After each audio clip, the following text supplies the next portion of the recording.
Hey everyone, and welcome back. Today we're diving headfirst into the future of DeFi. That's right. We're talking Instadapp's Fluid protocol. And let me tell you folks, this isn't just some small upgrade. We're talking about a whole new ballgame. Yeah, you got it. This is like a total ground-up redesign, tackling DeFi's biggest pain points. Basically, think of it this way. No more jumping between those pesky upgrades like, what was it, V2, V3, V4. Remember that whole mess? Oh yeah. Fluid wants to make those a distant memory. It's like, instead of having to switch out phone chargers every time you get a new device. Imagine just having one universal adapter for everything. That's the dream. Oh, believe me, I'd love a little less cable clutter in my life. But okay, let's bring it back to DeFi. Right. What's so special about this universal base layer thing? So picture this. Okay. You're trying to book a flight, Mm-hmm. but each airline has its own system. Right. None of them talk to each other. It's a mess. Yeah, I can see where you're going with this. That's DeFi right now. Totally fragmented. Okay, so instead of a smooth travel experience, it's more like sprinting between terminals, hoping you don't miss your flight. And in DeFi, missing your flight means losing your crypto. Exactly. Higher fees, clunky transactions, and it really slows down innovation because everyone's rebuilding the same wheel. So Fluid wants to bring everyone together on one platform. That's the idea. Sounds good in theory, but how does it actually work? Break it down for us. Okay, imagine building a house. Okay, I'm following. You need a strong foundation, right? Of course. That's Fluid's liquidity layer. It's the bedrock where all those digital assets are stored. Gotcha. So it's like a high security vault for everyone's crypto treasures. Exactly. And we're not talking about just any old vault. This one's got those automated security limits inspired by the heavy hitters, MakerDAO, Aave. Oh, the Fort Knox of DeFi. Exactly, because it's all about preventing those wild market swings that can leave your portfolio in the red. Nobody wants to see their investments disappear overnight. No kidding. Yeah. But a secure vault is just the start, right? What other tricks does Fluid have up its sleeve? You're right. We've just laid the foundation. Next up, the lending protocol. Oh, I love a good lending protocol. Tell me more. Think simple, think efficient. If you've used platforms like Aave or Compound, you'll feel right at home. Deposit your crypto, earn interest, no complications. Music to my ears. Less gas fees, more returns. That's what I'm talking about. You got it. So we've got our Fort Knox, we've got our lending platform. This is starting to sound like a full-blown DeFi party. Oh, we're just getting started. There's more. Fluid always brings the wow factor. Okay, color me intrigued.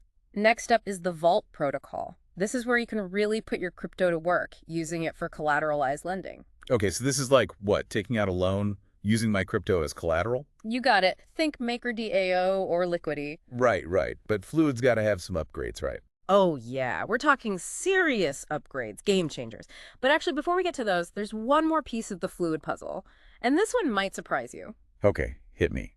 What else could there possibly be? Fluid has its own DEX protocol. Wait, hold on. ADX. Yep. I thought we were streamlining DeFi here, not adding another platform to juggle. I hear you. But remember how we were talking about fragmentation being the enemy? Yeah. Well, Fluid's DX isn't just some random add-on. It's actually what makes everything work together, seamlessly. Okay, now you've got my attention. We'll dive into the specifics later, but let's just say this DX is key to how Fluid handles liquidations. All right, you've successfully piqued my interest. So let's talk about those wow factors you teased earlier. You got it. So first up, Fluid offers a 95% loan-to-value ratio on ETH collateral. Whoa, hold on. Did you just say 95%? You heard that right. That's unheard of. It's a game changer. So that means, what, I can borrow almost the full value of my ETH? Exactly. Unlocking capital efficiency like we've never seen before in DeFi.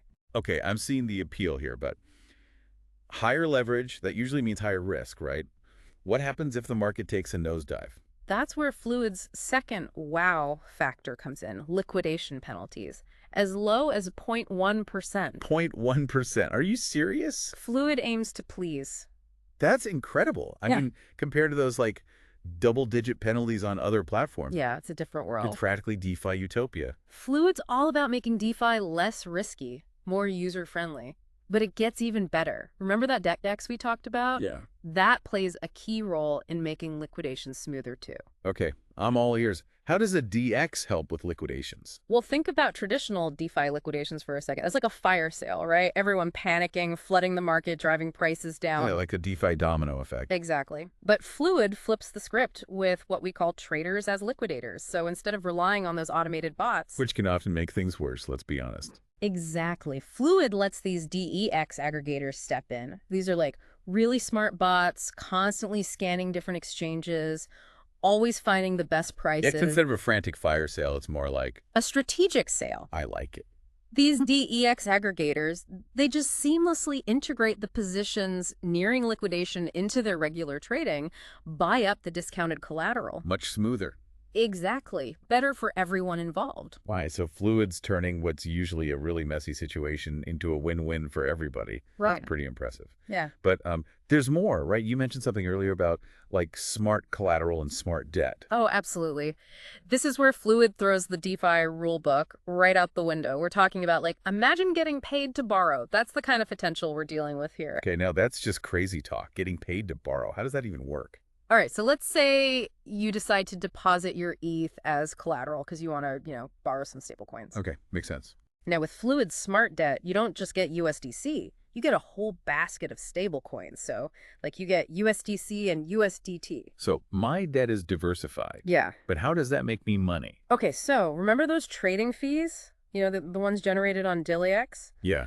Well, as traders use Fluid's built-in DEX, right, to swap between the stablecoins in your debt basket, guess who gets a cut of those fees? Oh, way me. So you're saying like my debt is actually making money for me. You got it. Earning on your debt instead of paying interest. Plus, here's another cool thing. If one stablecoin were to, like, lose its peg, your debt automatically rebalances, and that means you could actually get a discount because, well, the total value of your debt just went down. This is wild. This is like having your cake and eating it too. But hold on, what about that smart collateral? You teased in Steth example before, didn't you? Oh, yeah. Okay, so picture this.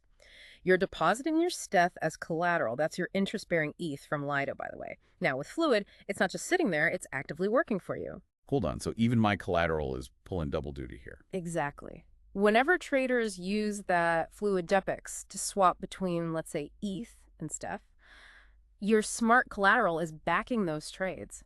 And you're earning a portion of the fees. Think of it like, I don't know, renting out your car on Turo when you're not using it. You still own the car, but it's making you money on the side. I mean, this all sounds incredible, but let's be real for a second. For Fluid to really take off, it needs a lot of users. Can they actually pull this off? That's the million-dollar question with any new DeFi protocol, right? But the good news is Instadapp isn't exactly new to the game. They've got a solid track record, managed billions of dollars, even during the bear market. True. They definitely have the experience and the street cred. Yeah. But what about attracting new users specifically to Fluid? They've got a plan for that. Think attractive lending rates, potential token rewards. There's even talk of using a chunk of their revenue to directly reward those early adopters. Wow, they're not messing around. But, we got to address the elephant in the room.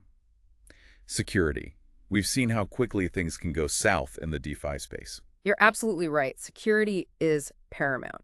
And Instadapp knows it. They're going all in on security. They've got a full security audit lined up with some of the top firms out there, putting Fluid through the ringer before it even launches. Okay, so independent verification, that's a good sign. But what about after Fluid goes live? Well, get this. They're planning a massive bug bounty program. Like, hack it, you keep it, kind of massive. We're talking $500,000 on the line, incentivizing the entire security community to put Fluid to the ultimate test. Now, that's what I call putting your money where your mouth is. So I think we've covered a lot of ground here today. But to bring this all home for our listeners, this isn't just about some fancy new tech, right? This is about a fundamental shift in how we experience DeFi.